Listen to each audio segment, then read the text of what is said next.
Bismillahirrahmanirrahim.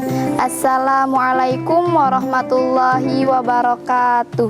Alhamdulillahilladzi qaddara alaina bil jamaah fi haflatil mubarakah. Wassalatu wassalamu ala rasulillah wa ala alihi wa manittaba'a risalatah.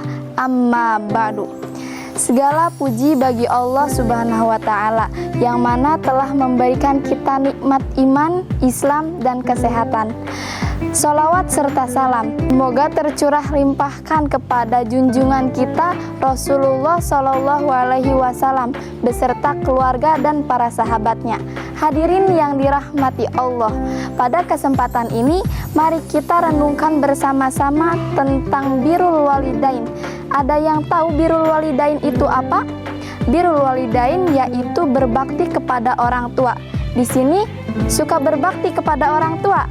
Berbakti kepada orang tua itu merupakan kewajiban kita sebagai anak.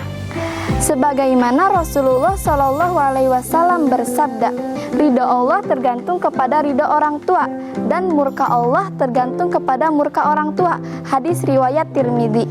Nah, jadi kita itu harus mempunyai ridho dari orang tua.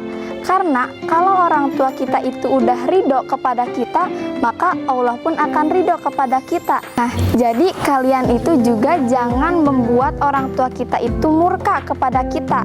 Karena kalau orang tua kita udah murka kepada kita, maka Allah pun akan murka kepada kita.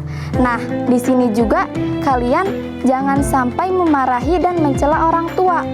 Karena dalam hadis dikatakan salah satu orang yang dosa yaitu orang yang memarahi dan mencela orang tua. Lalu ada seseorang yang bertanya, apakah ada orang yang berani mencela orang tua? Rasulullah pun menjawab, yaitu orang yang mencela ayah orang lain, maka ia sama seperti mencela ayahnya sendiri. Dan orang yang mencela ibu orang lain, maka ia pun sama seperti mencela ibunya sendiri. Jadi kita itu jangan mencela orang tua orang lain, karena mencela orang tua orang lain itu sama seperti mencela orang tua kita sendiri. Di sini ada yang suka mencela orang tua. Jangan ya, karena mencela orang tua itu perbuatan dosa. Seharusnya kita berbakti kepada orang tua, terutama kepada ibu. Karena surga bagi seorang anak itu ada di telapak kaki ibu, sebagaimana dalam syair. Surga di telapak kaki ibu, itulah hadis Nabi Muhammad. Kalau kita berbakti padanya, di akhirat mendapat surga. Nah, diceritakan pula dalam sebuah hadis, ada seorang pemuda yang bertanya kepada Rasulullah, siapa yang harus aku hormati ya Rasul? Rasulullah menjawab, ibumu. Lalu, siapa lagi ya Rasul? Rasulullah menjawab, ibumu. Lalu, siapa lagi ya Rasul? Rasulullah menjawab, ibumu.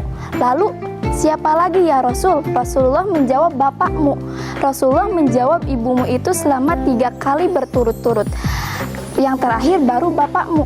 Kenapa demikian? Karena seorang ibu itu yang telah mengandung kita selama 9 bulan dan membawanya kemana-mana dan melahirkan kita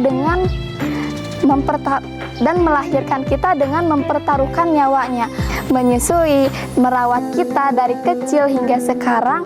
Dia tanpa merasakan rasa lelah dan letih.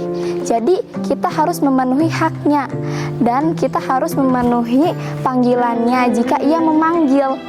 Kita juga harus selalu meminta maaf kalau kita berbuat salah kepadanya. Karena sebesar dan sebanyak apapun kesalahan kita kepada orang tua pasti akan selalu memaafkannya. Mungkin cukup sekian yang dapat saya sampaikan. Marhaban ya Ramadan, selamat menunaikan ibadah puasa. Undur mangkila walatang dur mangkola. Lihat apa yang disampaikan, jangan lihat siapa yang menyampaikan. Wabillahi taufik wal hidayah. Wassalamualaikum warahmatullahi wabarakatuh.